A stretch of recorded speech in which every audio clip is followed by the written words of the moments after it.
Hi, students. How are you doing? Welcome to Naya Sing or Cimnanya, and thank you all so much for all the love and support. Hope you all are doing great. So, I came across this video where this professor was talking about the truth about Tulsa race riot, Tulsa, Oklahoma, and Rosewood, right?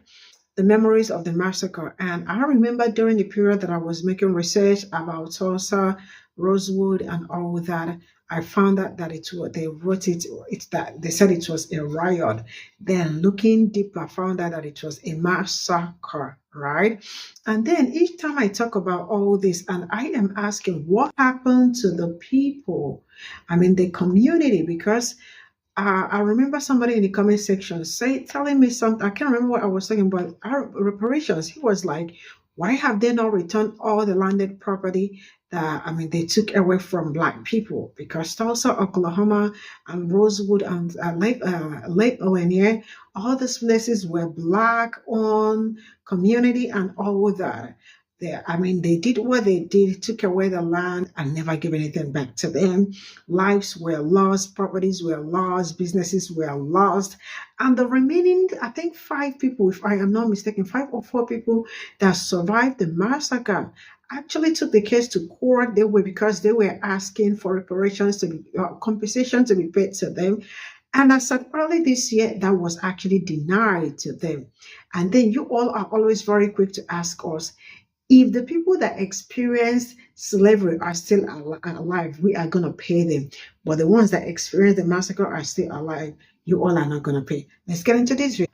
Hey everybody, Professor Moore here, and today I want to talk about two racist massacres that occurred in the United States in the 1920s that had been forgotten and buried for a long time and have only recently come back into the light where they belong. In 1982, a journalist for the St. Petersburg Times named Gary Moore started writing a series of articles on the Rosewood Massacre of 1923, and what he described was basically hell on earth. In 1923, after a white woman named Fannie Taylor falsely accused a black man of assaulting her, the white residents of a Florida town rose up and went on a rampage, and they destroyed a prosperous black town named Rosewood and killed any black person they could find. Newspaper headlines at the time described how whites gather for miles to slay Negroes, Negro lynched on mother's grave. Posses search woods for Negro after race riot. Rest of Negro houses in Rosewood burned. Mob of 150 white men applies torch as final act of race war in Florida. At the end of this violence, up to 200 black Americans had been killed, with many being tossed in mass graves. Remarkably, this racist attack had almost been lost to history, but once Gary Moore started publishing these articles in 1982, the survivors of the massacre finally began breaking their silence and telling their stories. In a major victory, the reopening of this wound led the state of Florida to issue reparations to the survivors of the massacre. The families who were impacted by this violence were awarded $2 million, and an educational fund was set up for their descendants. In 1997, the director John Singleton tried to ensure that Americans would never forget this racist crime when he made the film Rosewood, which I think should be mandatory viewing for all Americans. Even though nothing can bring back the lives that were lost, these actions were a step in the right direction. And if we look at the Tulsa Massacre of 1921, we can see a similar story. To start with, just like Rosewood, until very recently, many Americans knew nothing about the Tulsa Massacre of 1921. In fact, it wasn't until 2019 when the Tulsa Massacre finally entered the mainstream American conversation, and the spark for this conversation came from an unlikely place, the HBO adaptation of the graphic novel Watchmen. When Watchmen premiered in 2019, the first episode opens with a recreation of the Tulsa Massacre, and for many people, this was the first time they had ever heard of this event because for decades, this story had been hidden and erased. Civil rights attorney Demario Solomon Simmons grew up in Greenwood, Oklahoma, right where this massacre took place, and never heard about it until he took a college history course. He was shocked to see how deep this story had been buried. Over the past few years, this story has come back into the light. Here are the facts. The spark that ignited the Tulsa massacre is very similar to the story of Rosewood. In 1921, a black 19-year-old named Dick Rowland tripped and bumped into a 21-year-old white woman named Sarah Page in an elevator, and she screamed.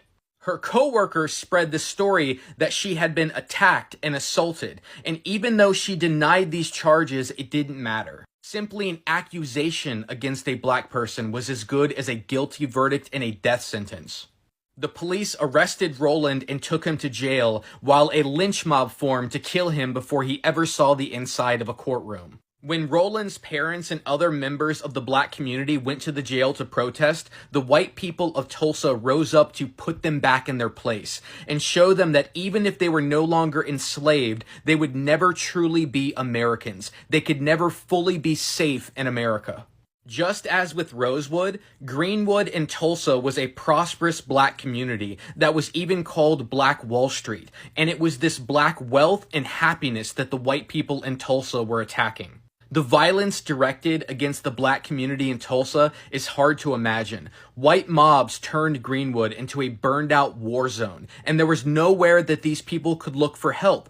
The police were part of the lynch mob. The governor of Oklahoma couldn't be bothered to lift a finger. Not only did white mobs murder black people in the streets with guns and machetes, but they even used privately owned airplanes to fly over Greenwood and drop bombs on the people below.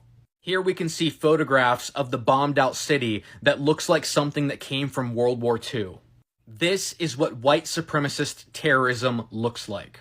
This is what the black people of Tulsa were subjected to simply because they were black. It's hard to imagine that this took place in the United States a little over 100 years ago. These are the pictures and the stories that were hidden and buried for so long. This is the racist violence that this country has never fully acknowledged. At the end of the Tulsa massacre, up to 300 black Americans had been killed, with many being tossed into mass graves. In fact, as recently as this year, these mass graves are still being discovered. This is still an active crime scene. The survivors of this massacre have long sought reparations, but time is running out. In the past few years, the last survivors of this racist violence have been dying without ever seeing true justice. These stories are not history. This is an ongoing crime. The Rosewood Massacre took place 101 years ago. The Tulsa Massacre took place 103 years ago. In historical terms, this is practically yesterday. And until this country finally faces up to the racist violence that defined this country for so long, we will never be able to heal. And these wounds will remain scars in the soul of the country. So this is all I got from this video, and sincerely speaking, I really don't know how I discovered his channel, but I love what he is doing. Why? Because I mean, it's time we start holding them accountable for most of the things that happen to my people. And also I love the fact that he is out there talking to his people, because all this while we've been saying it is like they really do not value whatever we say, but when it comes from them, I am sure they will understand it better, or probably fight him, or whatever they choose to, but that is on them. I remember that I have talked about Tulsa Massacre, Rosewood, and all that when I started my channel. It was at that point I was getting to understand Black history very well, and that was, I think I broke down talking about all this. It was really very hard for me, and I really do not understand why people will be this hard. I don't want to use the word that I wanted to, but like I don't know how or why people would, I mean, like be this way. Now I remember while I was talking about, okay, when I was reading about it, I think this happened in that was 31st of May 1921, and I think the massacre lasted for 2 years. While I was reading about it, I saw people saying that they were like, how You search for something and they tell you this is what happened and it was a massacre, and some were saying that it was a riot. As I kept reading, I found out that it was no riot, that it was them trying to use the riot to cover it. And now let's talk about how Tulsa, Rosewood, these were Black communities. I mean, it's called prosperous Black community. When I say prosperous, there is nothing you are not going to find in that community, because Black people, you will see doctors, nurses, lawyer. There is nothing they do not have. They also have their banks and all that. I saw the pictures, I saw the videos of the street and all that, and you will see how decent, how organized, and how great it was, right? And they felt like, how can people that went through slavery and all that came out all over again and started, like, dominating or trying to take over some places and all that? How can you people do something like that? Like, who asked you to be that prosperous? So, for that reason, we might not be able to handle it, right? And the same people that said it is mass riot, like, how come that they were dropping something if it is a riot, right? They were dropping something and there was, this is to tell you some things are well planned and well executed, right? And with everything that happened, Black people will still move to another place and then they will be like, wait, how are they doing? How are they doing all this? Right? Like, we just finished at, let's say, Tulsa, and they moved to Rosewood. Like, are you people okay? No way. We will find out how and why you people are prospering. And then the next thing, something else will happen. So all these were the things Black people went through. And to this very moment, it is hard for them to acknowledge that they did something to Black people. And each time we talk about reparations, they tell you, I mean, slavery is over. Now let me bust your bubble. You all remember that some people that were alive during the massacre, right? The survivors. I eventually took this to court because, like, they were looking for justice and all that. And they were also asking for reparations to be paid for them because they are still very much alive. You all remember, okay, now I am going to digress a bit, but it's still within this thing. You all remember that each time Black people talk about reparations, they are always like, if the people that experienced it were alive, we definitely would have paid them their money. But how do you expect me to pay somebody that did not experience experience slavery and all that? How do you want us to pay you? But now they saw the people that experienced everything that happened firsthand, their houses and everything were damaged and all that. They ran away from it. And I don't know how the judiciary system, how they went up and down and decided that this case will never be brought to court again. And the case was dismissed I don't know if it's early this year. I definitely will look for it. I can't remember. I am not, but I think early this year, the case was dismissed. I am sure early this year. Case dismissed.